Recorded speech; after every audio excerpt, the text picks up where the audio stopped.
Bonjour à toutes et à tous. Aujourd'hui, on va parler de frontières, mais pas comme d'habitude. Nous allons voir comment ces dernières sont des enjeux de débat, des espaces de dialogue, de tension et parfois de réconciliation. Imaginez un territoire qui change constamment, qui raconte des histoires de guerre, de puissance, de diplomatie, de négociation. C'est ça, une frontière. Nous allons étudier deux cas qui montrent comment les États gèrent leurs différends. Tout d'abord, la frontière germano-polonaise, un enjeu politique majeur au cœur de l'Europe entre 1939 et 1990. Ensuite, le droit de la mer, qui tente de concilier liberté de navigation et appropriation des espaces marins par les États. L'histoire de la frontière germano-polonaise est un roman géopolitique à elle seule. Commençons par le début du XXe siècle. Cette région était alors une mosaïque ethnique complexe. Allemands, Polonais, Juifs, Tchèques vivaient côte à côte, mais toujours en harmonie. Les tensions nationalistes couvaient déjà. À l'Est, l'histoire de la Pologne, dont on voit ici les frontières actuelles, est marquée par ses relations avec la Russie. Suite au traité de Versailles qui mettait fin à la Première Guerre mondiale, la Russie initie une guerre qui durera de 1919 à 1921. L'histoire polonaise est ensuite marquée par le partage du pays entre l'Allemagne nazie et l'Union soviétique en 1939, selon un protocole additionnel secret au pacte germano-soviétique. La Pologne est réunifiée en 1945. Le pacte germano-soviétique de 1939 marque un véritable coup de tonnerre. La Pologne est littéralement rayée de la carte au début de la Seconde Guerre mondiale. Hitler et Staline se partagent son territoire comme un gâteau. Des millions de personnes sont déplacées de force, perdant leur maison et leurs racines. Lors de la conférence de Potsdam, en juillet et août 1945, les Alliés vainqueurs de la guerre redessinent les frontières de l'Europe. La Pologne renaît, mais dans un nouveau cadre. Son territoire est agrandi et sa frontière est déplacée à l'ouest. Cette nouvelle frontière entre la Pologne et l'Allemagne, longue de plus de 400 km, suit pour l'essentiel le cours du fleuve Oder et de son affluent, la Ness. C'est pourquoi on la désigne couramment par l'expression « ligne Oder-Ness ». Conséquence du nouveau tracé, des millions d'Allemands sont expulsés de territoires qu'ils habitaient depuis des générations. Prenez l'exemple de Breslau, ville allemande devenue la Wrocław polonaise. Imaginez une famille allemande forcée de tout quitter et une famille polonaise arrivant dans une ville étrangère qu'ils ne connaissent pas. Des destins brisés, des traumatismes profonds. La guerre froide fige cette situation. La République démocratique allemande, RDA ou Allemagne de l'Est, reconnaît rapidement la nouvelle frontière avec la Pologne, mais la République fédérale allemande, RFA ou Allemagne de l'Ouest, maintient une position de non-reconnaissance. La ligne Oder-Ness devient un marqueur fort de la Seconde Guerre mondiale et de la guerre froide, une cicatrice géopolitique au cœur de l'Europe. Beaucoup en profitent pour rejoindre l'Ouest démocratique durant cette période. En conséquence, la frontière est bouclée. En août 1961, les dirigeants de la RDA érigent le mur. Ils séparent amis et famille. Entre l'Est et l'Ouest, le No Man's Land, muni de tranchées, de fils barbelés et de miradors, est surveillé nuit et jour par les gardes frontières. La population de la RDA est privée de sa liberté. Ceux qui tentent de fuir sont la cible de tirs à balles réelles. Au fil des années, le mécontentement de la population s'amplifie en RDA. Les gens aspirent à la liberté et aux droits civils. Ils s'organisent et ils protestent. Leur lutte est finalement couronnée de succès quand des manifestations pacifiques finissent par provoquer la chute du régime. Le 9 novembre 1989, le mur de Berlin tombe enfin. Le 3 octobre 1990, l'Allemagne est réunifiée. L'Est et l'Ouest de jadis forment désormais un pays uni et démocratique. La réunification allemande de 1990 est l'aboutissement d'un long et complexe processus initié par le chancelier de la RFA, Willy Brandt, dès les années 1970. En septembre 1990, le traité de Moscou reconnaît définitivement les frontières de l'Allemagne, notamment celles avec la Pologne. Comme la guerre froide a pris fin et que le rideau de fer est tombé, des familles séparées peuvent enfin se retrouver.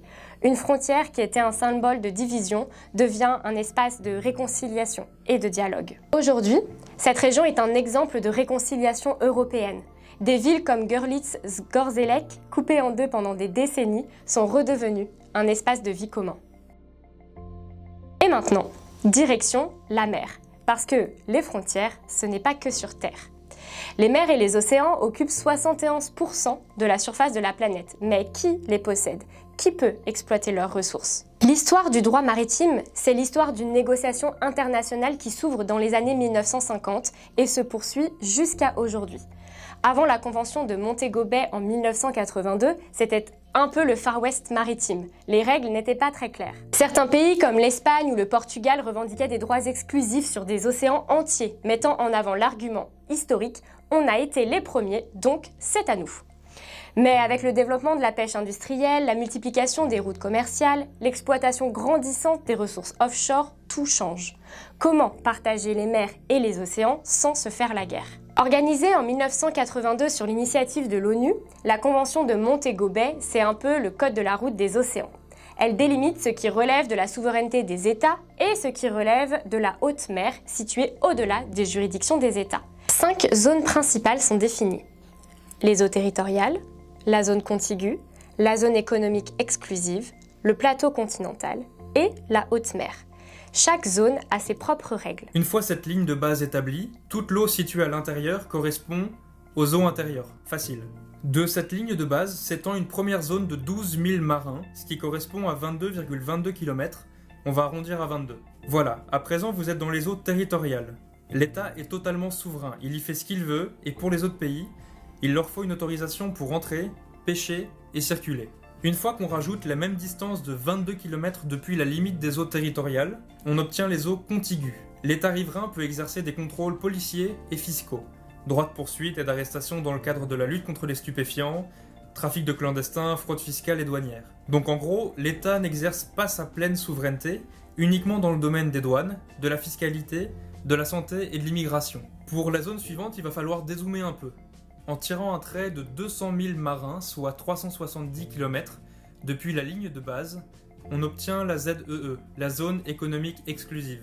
La circulation maritime est libre aux bateaux des autres pays, mais l'exploitation économique de la pêche et de l'extraction de matières premières est réservée à l'État riverain. Si on représente toutes les zones économiques exclusives de tous les pays du monde sur une même carte, voilà ce que ça donne.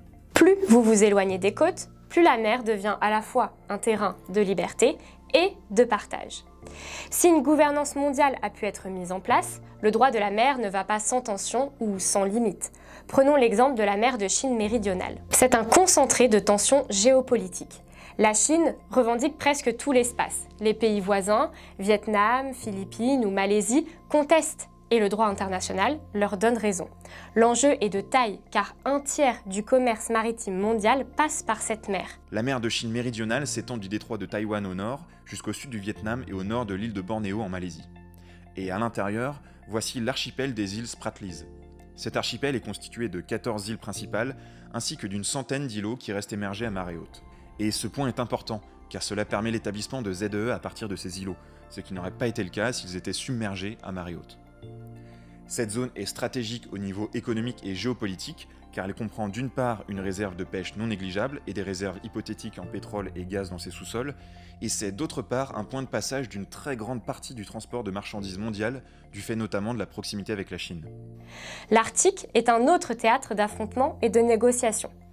Conséquence du réchauffement climatique, avec la fonte des glaces, de nouvelles routes maritimes s'ouvrent.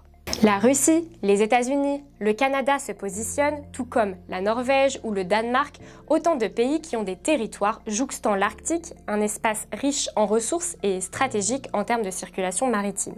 Avec le réchauffement climatique, la banquise arrive de plus en plus tard dans l'année et fond de plus en plus vite. Les océans se retrouvent libres des glaces entre 3 et 5 mois par an au lieu de 2 à 2,5 auparavant. Les pays riverains y voient donc une opportunité à la fois en termes d'exploration des ressources naturelles des sous-sols et en termes d'exploitation des nouvelles routes maritimes qui se créent alors.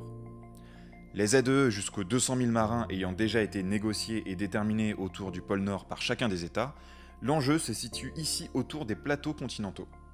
Au cours des années 2000, les pays riverains ont enchaîné les missions sous-marines dans le but de déterminer l'étendue des plateaux continentaux et donc également l'élargissement des ZEE auxquels ils pouvaient prétendre.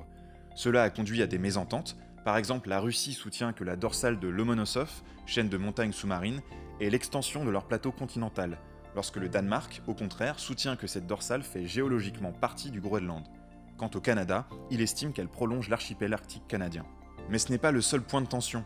Voici l'ensemble des zones revendiquées en tant que plateaux continentaux. On voit qu'il y a un certain nombre de chevauchements situés tout autour du pôle Nord. La Convention de Montego Bay, signée par presque tous les États de la planète, a aussi un volet environnemental. Comment protéger les océans? Comment gérer ces ressources? Comment mettre fin aux pratiques scandaleuses comme celle de ces immenses navires qui déversent leurs déchets en haute mer? C'est l'avenir de la planète qui est en jeu. Les frontières, ce ne sont pas juste des lignes, ce sont des histoires humaines, des conflits, des rapports de force, mais aussi des négociations et des espoirs de réconciliation. Chaque frontière peut devenir un espace de dialogue. La diplomatie consiste à transformer des murs en ponts. À bientôt pour de nouvelles aventures géopolitiques.